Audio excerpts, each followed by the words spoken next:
Hello YouTubers, Alaska Prepper here. Let me start off real quick by saying that there will not be a live stream this afternoon, Friday, because I realized that this is Little Miss Alaska Prepper's last day of school. So we're going to do some last day of school things today.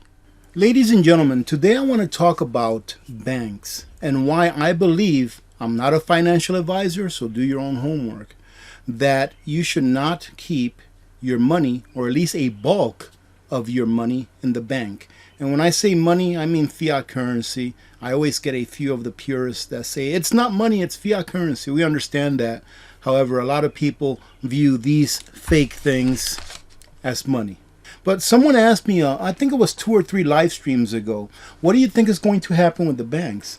And I said, I think that in the end, the final goal is to get all of the small banks, i.e. regional banks, out of the way, so that we may have just a few huge banks like JP Morgan, Goldman Sachs, Wells Fargo, Citi, banks like that will be over the entire United States.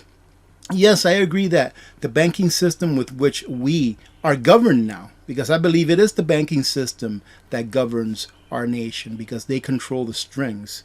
However, I digress. I believe that yes, it is very flawed. It is very flawed and corrupt. However, the more banks that you have in this system, the better that it is for the consumer, for us. And the least that you have, the more that they are consolidated, the more of a monopoly that they have on competition by only having a few huge banks, it's really bad for us. And now imagine if we were only left with a few really big banks like JP Morgan, who's been not only accused but convicted of felonies in the past by doing things that just were not right and still are not right, manipulating the metals markets, etc. Having banks like that, Wells Fargo as well, I believe, was one of the ones that was convicted of doing some bad things, opening people's accounts that were fake and stuff like that so that they can get bonuses. Anyways, you can look all these things up. You can look all of these things up.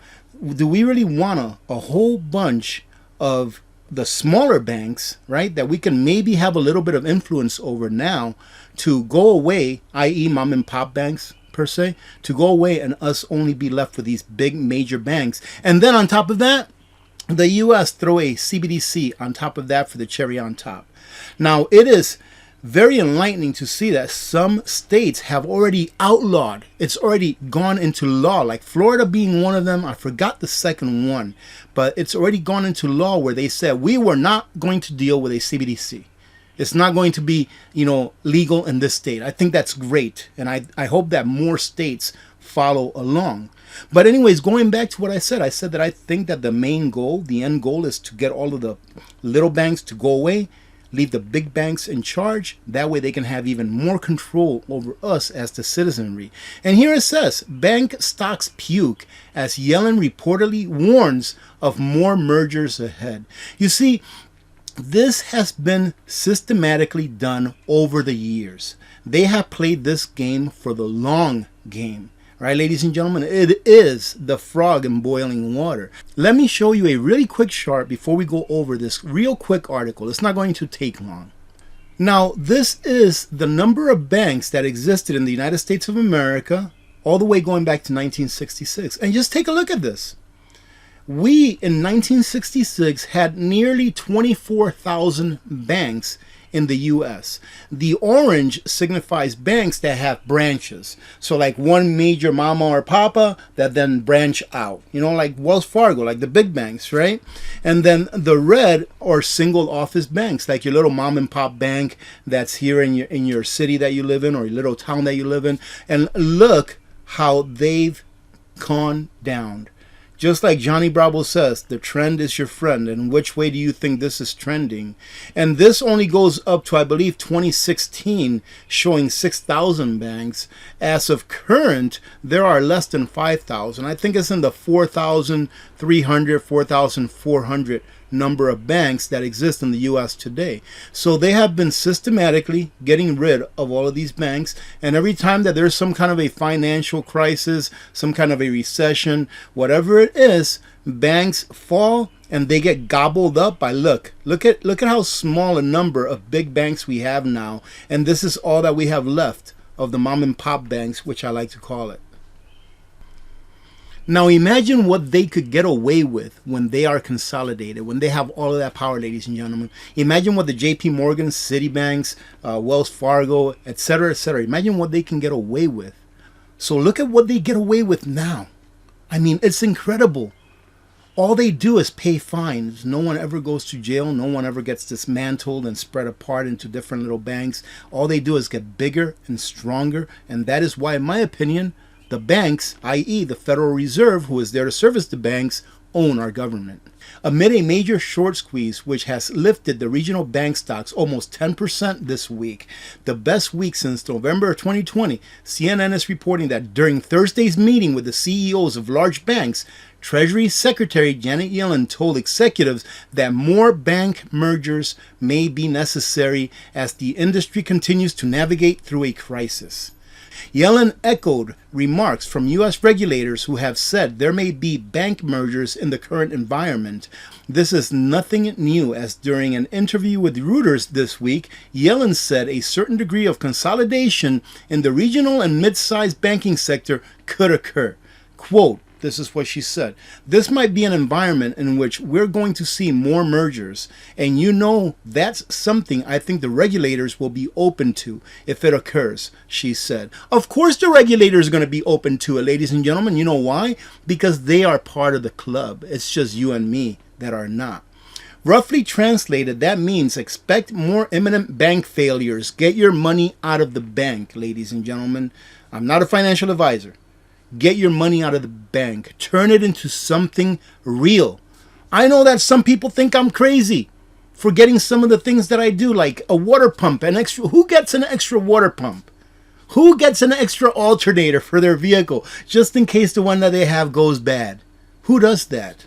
I do that. You know why? Because I'd rather have that alternator sit on my shelf for 5 years than to have that cash sit in a bank just inflating away its purchasing power and transferring that wealth that I accrued to someone else who never earned it. Consolidation is inevitable, said Ed Mills, Washington policy analyst at Raymond James. The progressive backlash is that catch-22. And ladies and gentlemen, let me tell you what the catch-22 is with the debt ceiling. Is that, in my opinion, the debt ceiling is going to pass. They're going to figure out a way to pass it, just like they always have, because, as I've often said, without additional debt being added, to our national debt now, without additional debt being added every single year, our financial system will implode. It will cease to exist. It will go to zero. So they have to continue to add debt. I hope that they don't, because we do need a reset, but a reset for the people, for we the people. Every time that they increase the debt ceiling, that is a reset for them. It's another chance that they get to rob us of our purchasing power, to rob us of our wealth through the silent tax of inflation. That's what it comes down to, ladies and gentlemen. But when they do raise the debt limit, if they do, when they do, whenever it occurs, what's going to happen is this, is that the Federal Reserve is still on a tightening cycle. So if they're still on a tightening cycle, meaning that they're increasing interest rates, it means that if we do get to borrow money, i.e. the United States, we're going to be borrowing it at a crazy interest rate that we haven't seen in a very long time, and that I believe we won't be able to pay back until we continue to go into more and more and greater debt. All right, ladies and gentlemen? So we are in a catch-22. As I've often said in the past, there is no way out of this. The train will hit the wall. It just depends how fast it's going to hit.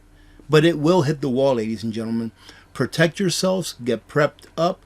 I try to get my money out of the bank as much as I can and get stuff that I know I'm going to use. I like to preserve my wealth, or excess wealth as I like to call it, by purchasing or converting fiat currency into real money, God's money, gold and silver.